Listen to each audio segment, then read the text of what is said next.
Hello there everybody and welcome to yet another video and welcome to yet another review video. Today we are reviewing Andor Season 2 episodes 9 and 10 that I watched yesterday and the day before yesterday. I just came from work after a long day, so I said to myself, why not review these two episodes all at once, and then I think that I will leave like the last two for another video as well. So this was something that I have expected. Also, by what I've heard from people, that it picks up the pace like drastically. As far as the pacing goes, I would say that the second season had a little bit better pacing, or I haven't seen the whole show yet, so that's what I think right now, having only seen 10 episodes altogether. It did pick up the pace a little bit faster than in the first season. Well, of course, at this point of time, you already know what to expect from the show, and I have to reiterate that, just in case you are seeing this without seeing any of my previous videos about the show Andor, I like it very much indeed. And I also like the fact that they are trying to make things differently. But first and foremost, it is important to say, I always put this on the first spot. Like, this is the most important part of anything that I review. A book, a comic, a TV show, a film. It needs to be good. First and foremost, it needs to be of a good quality. It needs to be written well. It needs to be produced well. As far as the camera goes, the direction, the acting, the music, so on and so forth. Altogether, a very quality entertainment, or piece of entertainment. And Andor is most certainly that. And yes, of course, there will be people, and even some of my internet friends will be angry at me, but hey, listen, I'm not going to lie just to please some people, right? I'm going to be honest, always and all the time. Despite me being a lifelong Star Wars fan and not really being a tremendous fan of Disney Star Wars, actually, I don't really think of Disney when I think of Star Wars. I really do like Andor, and I am enjoying it for what it is. And in my mind, it's really more or less divided from the Lucasfilm original Skywalker saga. Whereas the first season was a heist show in space, the second season, or the first half of the second season, was like a television drama in space. The second half is really, I would say, even more so. Drama in space, plus then of course a kind of historical fiction, sci-fi, revolutionary story. Well, of course, we are seeing the rebellion being at its beginnings. Firstly, the guerrilla style really not being on the surface yet. People just talking about some groups of rebels here and there. People like Luthen and Claire. Was his name Claire?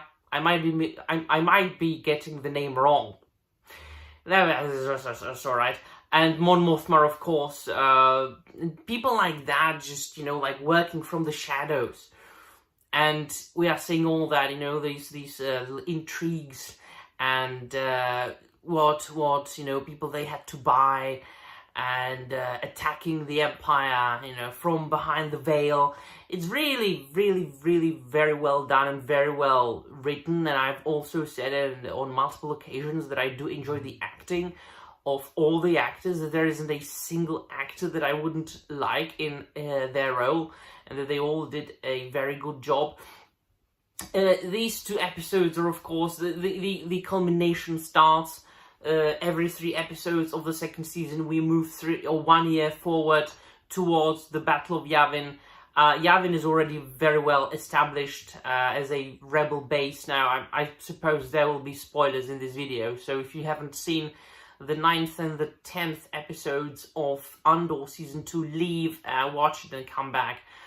So Yavin is already established as the base of the rebels. They are gathering there, they are introducing new members every day. And of course Luthen is directing his own operations from Coruscant with Claire.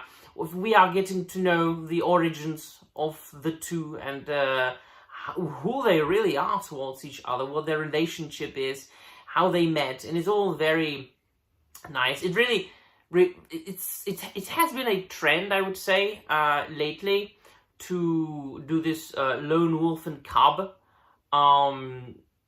story in television, where quite obviously lone wolf, you know, Luthen being lone wolf and cub being Clea, and then, you know, him raising her up to be his partner in crime, quote unquote. It was really very touching, and of course then heartbreaking. And I do really love and it is sad, of course, each and every time you have a character that is likable and you like. And some people could like theorize about the morality of Luthen and how far, you know, was he willing to get and go, and it's just up to one's consideration and opinion if Luthen's approach was the correct one or Andor's approach was the correct one. Do we think about the feelings of people, or, you know, our closest ones, or do we really think about the rebellion first and foremost, and everything has to be sacrificed to the rebellion? That's up to everybody to decide. I found Luthen to be extremely good and likable character for me. Not only because he was portrayed by Skarsgård, but all in all, he was a very well portrayed, written, and fleshed out character. And of course, then, it was inevitable. I mean, we have to kind of look away from the fact that all those characters, like most of them, not all, like Mon Mothma will live, but most of the characters will dead in like a year or so. As far as the timeline in the show goes, if we think about the show in terms of Lucasfilm, which I said I don't, so what am I even talking about? So we knew, it was apparent, it was obvious that he would have to die, but the way they did it, how they did it, and that he had to die by the hands of the closest person in the universe he had. Now that's drama. That's good. I like that. You know, she had to make the choice.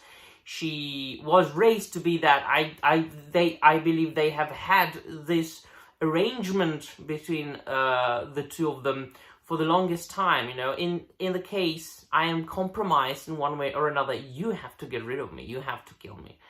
And so she did. And the way the way she did it, and the fact that, and do you know what else I like? That they are scaling down on the cringy bad humor that they tried to do in like the previous shows.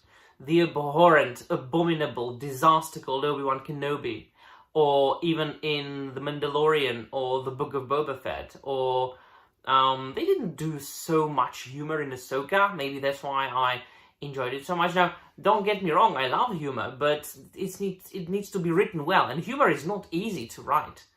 Especially then in a show that is representing itself or presenting itself as being serious as Andor is. And you can see that cringy, bloody, awful humor in like all the Marvel Cinematic Universe movies, especially the later ones. That just, no, can you seriously laugh at that? You can just cringe. And so they didn't do that in Andor at all. There was a joke here and there, I mean, but that's just minor. The most cringy, quote-unquote, part in this entire TV show were the bunch of idiots at the beginning of this season that apprehended Andor for a little bit in the jungle. It was kind of out of the place. That didn't really fit. That was like the one thing so far that I can think of that didn't fit the show at all, and I was glad when they were not there anymore. But, and yeah, it's just one thing that came up on my mind, Daedra, and I don't even know. Bloody, I am talking about the show as if I have seen it all, and I've still got the finale to watch. So, I will stop it there, I will cut it there. I will finish my thoughts about the entire season in the next video after I have seen the rest, and I suppose that's going to be up over the weekend as of making of this video. I just can't make it sooner than that. So yeah, let me know in the comments down below what you think, and that'll be all. Thank you very much for watching, and may the force be with you.